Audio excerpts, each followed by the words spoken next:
बिस्मिल्लाहिर्रहमानिर्रहीम। अस्सलाम वालेकुम। पिछली चंद दहाइयों से हम देख रहे हैं कि मुसलमानों पर हर तरफ दुनिया में जुल्म ढाया जा रहा है, लेकिन इसके बावजूद मुसलमान मजलूम नहीं कहलाए जाते बल्कि दहशतगर्द कहलाए जाते हैं। कोई भी ऐसा मुसलमान मुल्क नहीं है जिसने किसी दूसरे मुल्क पर हमला किया हो, किसी के साथ जंग छेड़ने में पहल की हो। वो बस अपना दिफा करते हैं ताकि कोई उनके मुल्क में आकर कब्जा ना करे। इस पर भी उनको दहशतगर्द कहा जाता है। बल्कि कोई मुल्क किसी मुसलमान मुल्क पर हमला करता है तो हमला करने वाले मुल्क का साथ देने वाले भी तमाम मुसलमान ममालिक ही होते हैं, और मुसलमान अपने आप को दहशतगर्द मानकर अपने लिबरल होने का इजहार करते हैं। 56 इस्लामी ममालिक हैं और एक से एक ताकतवर मुल्क है, कोई भी इनमें ऐसा वैसा मुल्क नहीं है। अच्छी इकोनॉमीज और जदीद असलहा रखते हैं। उसके बावजूद इन सब का ये हाल है आपस की ना इत्तफाकी की वजह से, और इसमें सबसे बड़ा किरदार अरब ममालिक का है, ख़ास तौर पर सऊदी अरब का। लेकिन वो ये नहीं जानता कि अमेरिका उसका साथ तब तक ही दे रहा है जब तक वो तेल निकाल रहा है, और तेल का दौर अनकरीब ख़त्म होने वाला है और सऊदी अरब से तेल भी ख़त्म होने वाला है। OIC जो एक मुसलमान ममालिक के लिए एक प्लेटफॉर्म बनाया गया है, एक तंजीम बनाई गई है, वो सिर्फ़ और सिर्फ दिफा करती है अरब ममालिक का। अरब ममालिक के लिए आवाज़ उठाती है। अगर अरब ममालिक पर कोई छोटा सा भी मसला है तो वो उम्मत मुस्लिमा का मसला है, लेकिन कश्मीर जैसा मसला उम्मत मुस्लिमा का मसला नहीं है। इमरान खान वो पहला मुसलमान लीडर था जिसने मुसलमानों के लिए आवाज़ उठाई, जिसने दहशतगर्दी का लेबल हटाने के लिए आवाज़ उठाई, जिसने दुनिया को खड़े होकर बताया कि इस्लाम क्या है।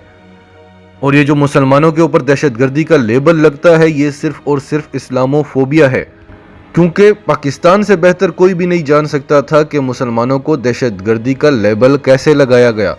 अलकायदा कौन है, किसने बनाया है, तालिबान कौन है, ये अमेरिका और पाकिस्तान के अलावा कोई भी नहीं जानता था। तो अमेरिका ने तो सच्चाई बतानी नहीं थी, और यहाँ से सच्चाई कौन बताता? पर्ची पकड़ कर बताते। अगर पर्ची के बगैर भी बोलने की काबिलियत रखते तो वो गद्दार थे। वो भारत, इसराइल और अमेरिका को खुश करने के लिए यहाँ बैठते हैं और सिर्फ इस मुल्क को लूटते हैं, अपनी जेबें भरते हैं और फिर चले जाते हैं। खित्ते में आज जो कुछ भी हो रहा है इसका आगाज़ वहीं से हुआ था, जब से इमरान खान ने कश्मीर के हक़ में आवाज़ उठाना शुरू की, इस्लाम के हक़ में आवाज़ उठाना शुरू की, मोदी की असलियत बताया, अमेरिका को अमेरिका के सामने खड़े होकर बताया कि आपने इस जंग में क्या किया है, पाकिस्तान ने आपके लिए क्या क्या किया है और आप पाकिस्तान के साथ क्या क्या करते रहे। वहाँ से दुनिया की सोच में एक बड़ी तब्दीली का आगाज़ हुआ, और आज सारी दुनिया मोदी को हिटलर मानती है। पाकिस्तान, जिसे सारी दुनिया दहशतगर्द मुल्क कहती थी, उसके वज़ीर आज़म इमरान खान को नोबेल प्राइज़ देने की बातें होने लगी। पाकिस्तान को पुरअमन मुल्क कहा गया, और आज इंटरनेशनल लेवल पर यूनाइटेड नेशंस की तरफ से कश्मीर के लिए एक बहुत बड़ी आवाज़ उठी है, एक बहुत अहम पेशरफ्त हुई है। हम वीडियो में आगे चलकर आपको बताएंगे डिटेल से। इससे पहले अगर अभी तक आपने हमारा चैनल सच टीवी उर्दू सब्सक्राइब नहीं किया तो इसे अभी सब्सक्राइब करें और बेल आइकन पर क्लिक करें ताकि हमारी आने वाली तमाम वीडियोस आपको वक्त पर मिलती रहें। जब मुसलमानों के लिए कोई आवाज़ उठाने वाला नहीं होता तो वो खुद अपनी आज़ादी के लिए उठ खड़े होते हैं, भले उनका दुश्मन कितना ही मजबूत क्यों ना हो, कितना ही जालिम क्यों ना हो। इस वक्त पूरी मुस्लिम दुनिया में एक इमरान खान और एक तैयब अर्दगान हैं जो मुसलमानों के लिए, मजलूमों के लिए आवाज़ उठाते हैं। इसके अलावा मलेशिया के वज़ीर आज़म महातीर मोहम्मद, जो अब वज़ीर आज़म नहीं रहे, इनके अलावा जितने भी मुस्लिम ममालिक हैं वो एक दूसरे के खिलाफ ही साजिशों में लगे हुए हैं। लेकिन कश्मीर की जद्दोजहदी आज़ादी अपने अरूज पर आ गई है।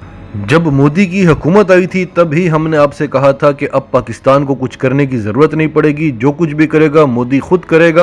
तो वही हुआ। उसने अखंड भारत के लालच में, हिंदुत्व के नज़रिए के लालच में जो कदम उठाए, और फिर इमरान खान सामने आ गए, पूरी दुनिया को बताया। तो आज पूरी दुनिया में मोदी को हिटलर से मुशाबहत दी जाती है। और ये कुदरत का निज़ाम है कि जब जुल्म इंतहा पर पहुंचता है तो वो जालिम का आखिरी वक्त होता है। इस वक्त वही हो रहा है भारत के साथ। अक़वाम मुत्तहिदा में कश्मीर को लेकर 19 से ज़ायद करारदादें हैं, और अब आखिरकार अक़वाम मुत्तहिदा भी गुस्से में आ गया है। अक़वाम मुत्तहिदा ने 5 अगस्त 2019 के बाद ये तीसरा ख़त लिखा है भारत के नाम, اب ہم آپ کو بتاتے ہیں کہ اقوام متحدہ نے بھارت کے نام خط میں کیا لکھا ہے۔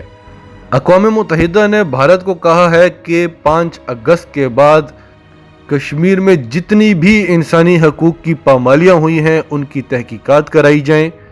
High commission of human rights کی ویب سائٹ پر بدھ کے روز ایک خط شائع کیا گیا۔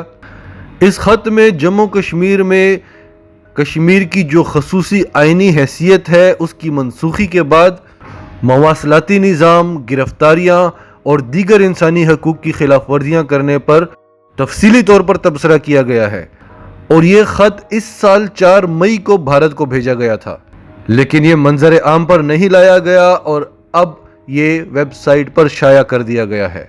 اس خط میں بھارت کو وارننگ دی گئی کہ اگر 60 دنوں کے اندر اندر اس خط کا جواب نہیں دیا گیا تو اس خط کو منظر عام پر لایا جائے گا۔ اس خط میں کہا گیا کہ گزشتہ برس جنوری سے لے کر جولائی تک کشمیر میں رہنے والے مسلمانوں اور دیگر اقلیتوں کو فوجی کیمپوں میں بلایا جاتا رہا اور بھارتی فوج کی جانب سے مبینہ زیادتی کا نشانہ بنایا جاتا رہا۔ ان افراد کے ساتھ سیکیورٹی فورسز کی جانب سے لگاتار زیادتیاں کی گئی اور یہ فورسز کی طرف سے کی گئی زیادتیوں کی وجہ سے کئی افراد کی موت بھی ہوئی ہے، اور کشمیر کے مسلمانوں کے ساتھ زیادتی کی وجہ صرف ان کے مذہبی عقائد کی تھی، صرف اور صرف ان کے مذہبی عقائد کی وجہ سے ان کے ساتھ زیادتی کی گئی، جبکہ ہندوؤں کے ساتھ ایسا کچھ بھی نہیں کیا گیا۔ وہاں پر رہنے والے ہندوؤں کو مکمل آزادی ہے، بلکہ ان کو سیکیورٹی فراہم کی جاتی ہے۔ اور اس خط میں کہا گیا کہ ان تمام الزامات کی اگر تصدیق ہو جاتی ہے جو ہم نے بھی آپ کو پڑھ کر سنائے ہیں، تو یہ سب ICCPR کی دفعات دفعہ 2، 6، 7، 9، 21، 26 اور 27 کے تحت انسانی حقوق کی پامالیوں میں شمار ہوتے ہیں۔ بھارت کو اس خط میں واضح طور پر بتایا گیا کہ 5 اگست کو آپ نے جو عمل کیا تھا وہ انتہائی غیر قانونی تھا، اور اس کے بعد سے جو کچھ ہو رہا ہے وہ انسانی حقوق کی خلاف ورزی ہے۔ یہ خط کافی ایگریسو تھا، غصے میں لکھا گیا تھا اور بار بار بھارت کو وارننگ دی گئی تھی۔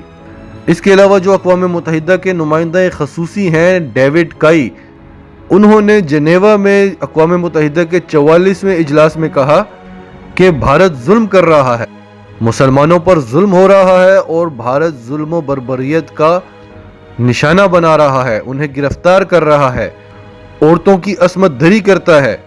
اور سب سے اہم جملہ جو انہوں نے کہا کہ 5 اگست کو جو عمل کیا گیا، جو آرٹیکل 370 کا خاتمہ کیا گیا، یہ اقوام متحدہ کی قراردادوں کی خلاف ورزی ہے، لہٰذا اقوام متحدہ اس پر نوٹس لے گا۔ انٹرنیٹ بند کر دیا گیا، کشمیری نوجوانوں کو اغوا کر لیا گیا، نسل کشی کی گئی اور کشمیر کو غیر قانونی طور پر ضم کرنے کے لیے بھارت میں فوجی محاصرہ بھی کیا گیا۔ اور بات یہیں پر نہیں رکتی، یہ اقوام متحدہ کی طرف سے ایک سلسلہ شروع ہو چکا ہے، اور دوسری طرف خان صاحب بھی پورے ایکشن میں ہیں۔ عمران خان کے بھی بیانات پر بیانات آ رہے ہیں، خطوط بھیجے جا رہے ہیں، اور اس سب میں شاہ محمود قریشی کا جو کردار ہے وہ بھی قابل تعریف ہے، ان کی بھی انتھک محنت اور کوششیں شامل ہیں اس میں۔ اور جو امریکی صدارتی امیدوار ہیں جو ٹرمپ کے مقابلے میں کھڑے ہیں، جو بائیڈن، وہ بھی مسلسل کشمیر کے حق میں بول رہے ہیں، کیونکہ ٹرمپ نے اس بار بھارتیوں کے ووٹ لینے ہیں جو امریکہ میں موجود ہیں، 40 لاکھ بھارتی۔ اس لیے ٹرمپ پاکستان کو بھی خفا نہیں کرنا چاہتا اور ثالثی کی باتیں کرتا ہے اور بھارت کو بھی کچھ نہیں کہتا۔ تو کیونکہ 40 لاکھ بھارتیوں کے فوج ڈونلڈ ٹرمپ کو ملنے ہیں، تو جو بائیڈن بھارت کے مخالفین کے ووٹ لے گا۔ اس کے علاوہ جو بھارتی میڈیا ہے وہ کے ٹویٹر کے بارے میں کیا کہہ رہا ہے؟ کے ٹویٹر جو کشمیر سے رن ہوتا ہے، بھارتی میڈیا کا کہنا ہے کہ کشمیری نوجوان جو بھی ٹویٹ کرتے ہیں ان کو ISI کی جانب سے پیسے ملتے ہیں۔ حقیقت میں ایسی کوئی بات بھی نہیں ہوتی۔ تو پھر آپ وہاں سے اپنی فوجیں نکالتے کیوں نہیں ہیں؟ آپ کو ایسا کیا خطرہ ہے کہ آپ نے 80 لاکھ کی آبادی کے اوپر آپ نے 9 لاکھ فوجی تعینات کیے ہوئے ہیں؟ کس چیز کا ڈر ہے آپ کو؟ یعنی یہاں پر تو 10,000 فوجی بھی کافی تھے پوری آبادی کو کنٹرول کرنے کے لیے، آپ نے 9 لاکھ فوجی تعینات کیے ہوئے ہیں، پھر بھی ISI کا وہاں پر ہاتھ ہے۔ تو پھر آپ اپنے فوجیوں کو بولیں کہ استعفیٰ دیں اور گھر جائیں۔ ایک طرف چین سے مار کھا رہے ہیں، لداخ میں پیچھے کی طرف بھاگتے جا رہے ہیں، अपने इलाकों को बचाने की कोशिश भी नहीं कर रहे। यहाँ कश्मीर में अलग उनको डर लगा हुआ है पाकिस्तान से, ISI से, आम कश्मीरी बाशिंदों से। आपने पूरी की पूरी फौज वहाँ पर बिठा दी है। आपको चाहिए था फौज थोड़ी रखते, लेकिन उनको सही ट्रेनिंग देते और उनके अंदर वतन की मोहब्बत का जज्बा होता जिसके लिए वो जान देने के लिए तैयार होते। फौज आपकी दिफा के काबिल नहीं है और ख्वाहिशें आपकी कब्जे करने वाली हैं। इतनी बड़ी तादाद में आप किसी भी ग्रोह को भेज दें तो वो इलाके को घेर लेंगे, वहाँ के लोगों पर जुल्म सितम करेंगे। इसके लिए फौज बनाने की क्या ज़रूरत है? जबकि ISI ने आपका इतना मजाक बनाया हुआ है कि वो कभी आप पे कबूतर छोड़ देते हैं, कभी टिड्डी दिल छोड़ देते हैं। तो आप इतना ज़्यादा पैसा अपनी फ़ौज पे किस लिए लगा रहे हैं? आप अपनी ऐसी फ़ौज को घर क्यों नहीं भेज देते जो कबूतर से भी डर रही है? नाजरीन, आपका इस सब के बारे में क्या कहना है? कमेंट्स में अपनी राय का इजहार ज़रूर करें। और अगर आप हमारे चैनल पर नए हैं तो अभी सच TV उर्दू को सब्सक्राइब करें, सच TV उर्दू फैमिली का हिस्सा बने। और हमारी वीडियोस पसंद आएँ तो इन्हें लाइक करें, शेयर करें, ताकि ज़्यादा से ज़्यादा पाकिस्तानियों तक ये मैसेजेस पहुँचते रहें।